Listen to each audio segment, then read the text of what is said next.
پہلے زمانے میں لڑائی کے لیے، حملہ کے لیے تلوار اور دفاع کے لیے ڈھال. تو جنگجو لوگوں کے ایک ہاتھ میں ڈھال ہوتی تھی اور ایک ہاتھ میں تلوار ہوتی تھی. تو خندق کی جنگ میں مرحب جب خندق پار کر کے آیا تو اس نے کہا ہے کوئی میرے مقابلے میں؟ سارے بیٹھ گئے، کوئی نہیں کھڑا ہو. حضرت علی کھڑے ہوئے، یا رسول اللہ انا لہو، میں جاؤں گا. میرے نبی جیسی شخصیت، علی جیسی شخصیت کو کہہ رہے ہیں بیٹھ جا، تجھے پتہ ہے یا امر ہے، یعنی تو اس کے ٹکر کا نہیں ہے، بیٹھ جا.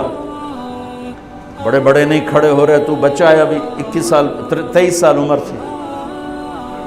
انہوں نے کہا کون ہے میرے مقابلے میں؟ پھر سب عمر جیسے شاہ سوار، زبیر جیسے، طلحہ جیسے. علی کھڑے ہو گئے، یا رسول اللہ انا لہو، میں ہوں. آپ کہو بیٹھ جا، یہ عمر ہے.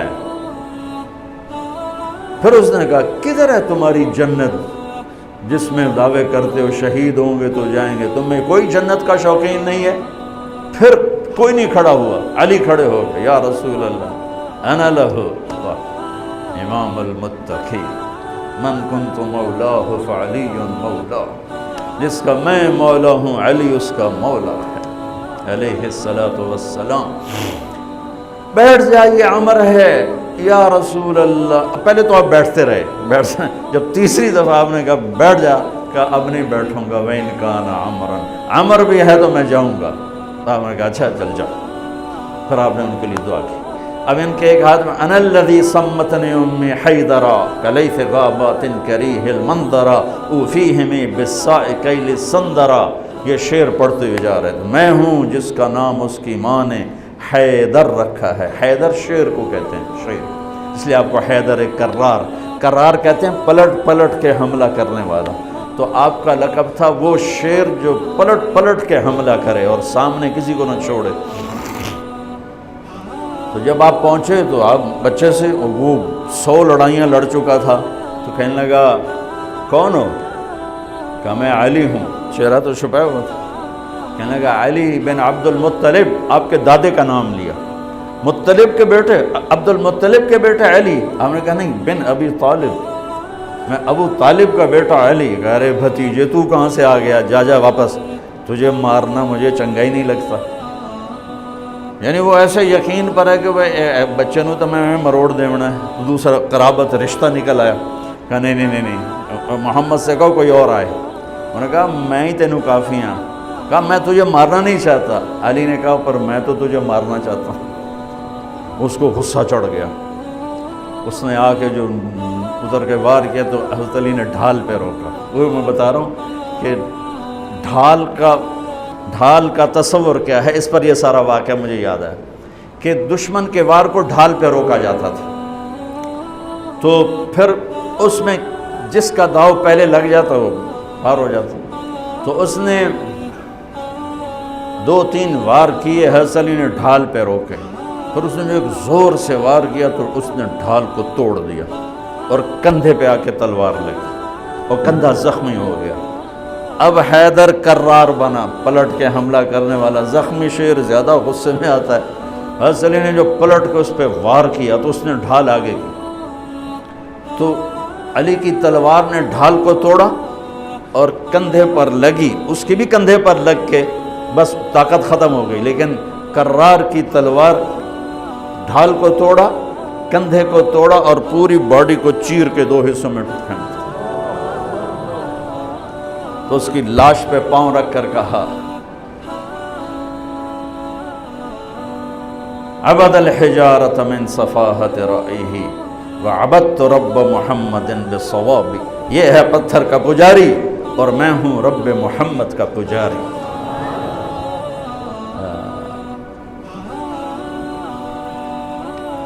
علی تقتحم الفوارس هكذا عني وعنهم أخروا أصحابي.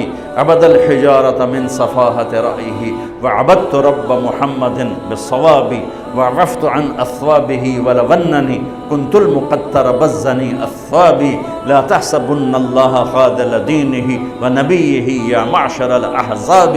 یہ اشعار فی البدی پڑھے جس میں سے میں نے ایک کا ترجمہ آپ کو کر کے دے دیا ہے۔ تو ڈھال کیا ہے؟ دشمن سے بچاؤ۔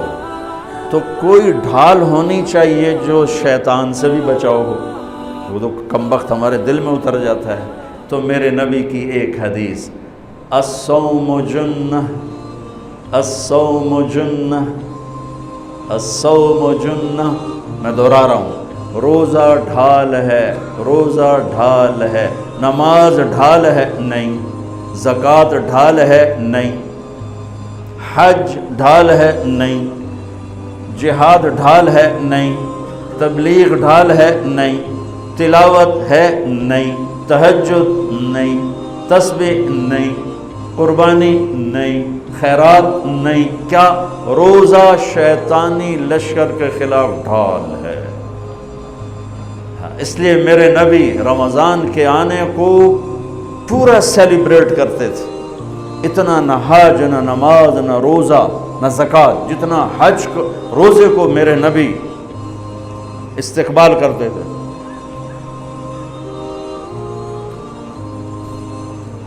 آپ ممبر پر کھڑے ہوئے، کہا وہ کون آ رہا ہے؟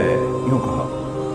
اب صحابہ کا منہ تو ادھر ہے، ماذا یستقبلکم وماذا تستقبلون، وہ کون آ رہا ہے، تم کس کے سامنے جا رہے ہو؟ حضور ایسے ہو گئے۔ پھر آپ نے کہا ماذا یستقبلکم وماذا تستقبلون، وہ کون آ رہا ہے، کس کے سامنے جا رہے ہو؟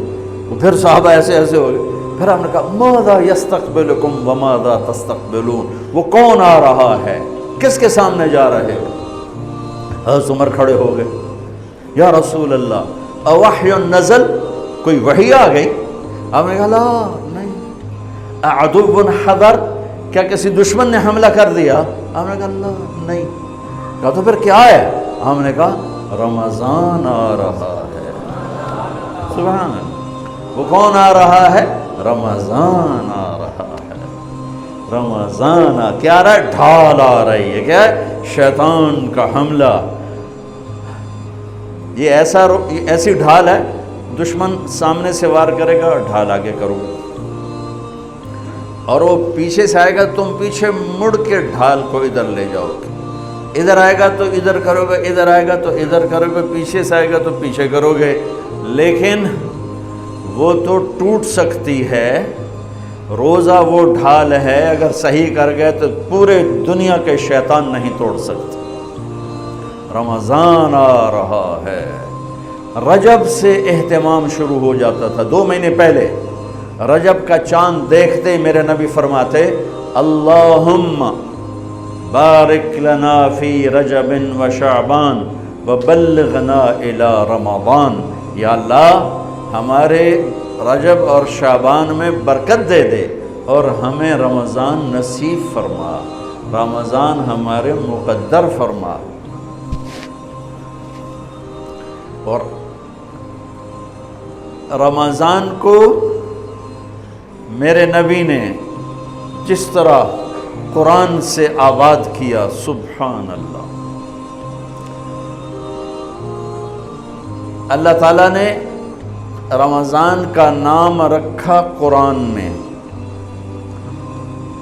محرم، صفر، ربیع الاول، ربیع الثانی، جمادی الاولی، جمادی الثانی، رجب، شعبان، شوال، ذوالقعدہ، ذوالحج، 11 مہینوں کے نام عربوں نے خود رکھے۔ 12واں مہینہ رمضان اللہ نے قرآن میں اس کا نام رکھا اور پھر عربوں سے رکھوایا، چونکہ اللہ نے قرآن اس وقت پڑھا تھا جب زمین آسمان بھی نہیں تھے، تو اللہ نے قرآن کی تلاوت فرمائی اور اس میں شہر رمضان آیا تھا، شہر رمضان الذی انزل فیہ القرآن۔ اللہ نے اور کسی مہینے کا نام قرآن میں نہیں لیا۔ محرم، وہ حرم، وہ یہ محرم کا مہینہ نہیں، وہ اور معنی میں ہے، وہ اور معنی میں ہے۔ صحابہ میں صرف ایک صحابی کا نام لیا، زید، فلما قضا زید منہا وطرا زوجناکہا، ان کو اللہ کے نبی نے اپنا بیٹا بنایا تھا۔